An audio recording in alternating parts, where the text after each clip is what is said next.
নমস্কার, আমি Ratna's BD food cooking চ্যানেলের পক্ষ থেকে সবাইকে আন্তরিক শুভেচ্ছা স্বাগত। আশা করি সবাই ভালো আছো, সুস্থ আছো। আমরাও ঈশ্বরের কৃপায় ভালোই আছি। আজকে বর গিয়েছিল সকালে বাজার থেকে কিছু টাটকা মাছ নিয়ে এসেছে। বরের কাছে খেতে চেয়েছিলাম বাটা মাছ, তার জন্য আজকে সে বাটা মাছ নিয়ে এসেছে। আর তার মধ্যে দেখো এই একটা বড় ফলি মাছও ছিল। এই ফলি মাছগুলো খেতে কিন্তু ভীষণ ভালো লাগে। তোমরা কে কে খেয়েছো জানিও কিন্তু।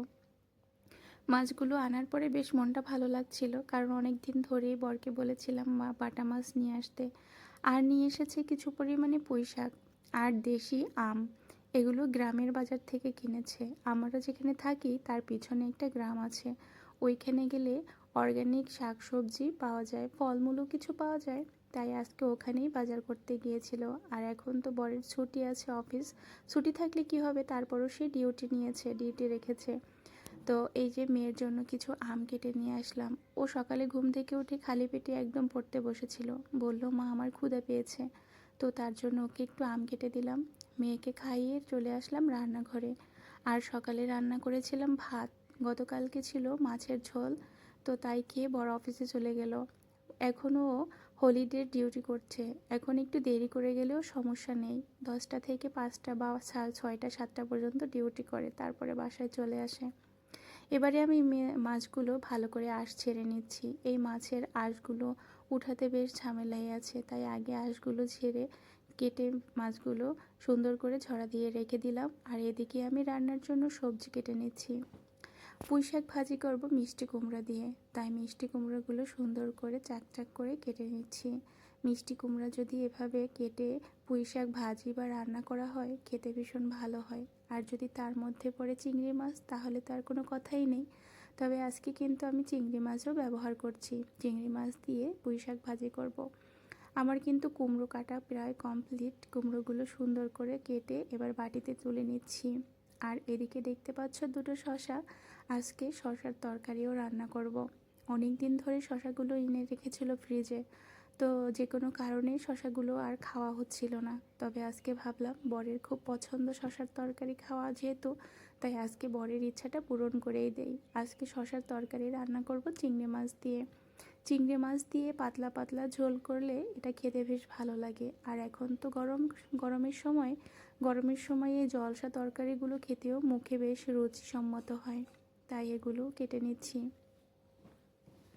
শসাগুলোর আতিগুলো ফেলে দিচ্ছি। এভাবে ফেলে দিয়ে কেটে নিলে একটু সুবিধাই হয়, তাহলে রান্নার সময় এই আতির যে বিচিগুলো থাকে এগুলো আর মুখে লাগে না। তাই আতিগুলো আলাদা করে ছাড়িয়ে নিলাম।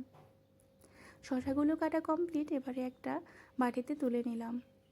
এরপরে আমি শাক ভাজার জন্য কিছু পরিমাণে পেঁয়াজ কেটে নিচ্ছি। পেঁয়াজ কাটতে কাটতে কিন্তু চোখ থেকে ভীষণ জল বার হচ্ছিল, কারণ এই যে পেঁয়াজের এত ঝাঁজ ছিল, প্রচণ্ড ঝাঁঝালো, তাই চোখ থেকে একদম জল বের হয়ে আসছিল। আর ইদানিং আমি ফলো করছি, আমি কিন্তু এই যে চাকু দিয়ে বেশ ভালোই কাজ করতে পারছি। আগে কিন্তু আমার এই চাকু দিয়ে কোনো কিছু কাটাকাটির অভ্যাস ছিল না, তবে বর্তমানে এখন প্রায়ই এর ব্যবহার করছি দেখে অনেকটাই কিন্তু হাত চালু হয়ে গিয়েছে। ছুরি দিয়ে অনেক কাজই এখন করতে পারি। এবারে আমি কিছু পরিমাণে মরিচ কুচো করে নিলাম। রান্না করতে আসলে রান্নার ব্যবহারিক জিনিসগুলো যদি গুছিয়ে গাছিয়ে নেওয়া যায়, তাহলে রান্না করতে বেশি সময় লাগে না। তাই আজকে প্রথমে সব কিছু একবারে একে একে করে গুছিয়ে নিচ্ছি। শাক ভাজির জন্য চিংড়ি মাছও বেছে নিলাম। আজকে এই দেখো যা যা মেনু আমি রান্না করব, সবগুলো কিন্তু কেটে বেছে একেবারে সাজিয়ে গুছিয়ে নিয়েছি। এরপরে রান্না শুরু করে দিলাম। প্রথমে আমি চিংড়ি মাছগুলো হলুদ আর লবণ দিয়ে ভেজে নিচ্ছি। চিংড়ি মাছগুলো 2টা তরকারিতে ব্যবহার করব, তার জন্য একটু বেশিই দিয়েছিলাম চিংড়ি মাছ। চিংড়ি মাছগুলো ভাজা হয়ে গিয়েছে, এবারে তুলে নিচ্ছি।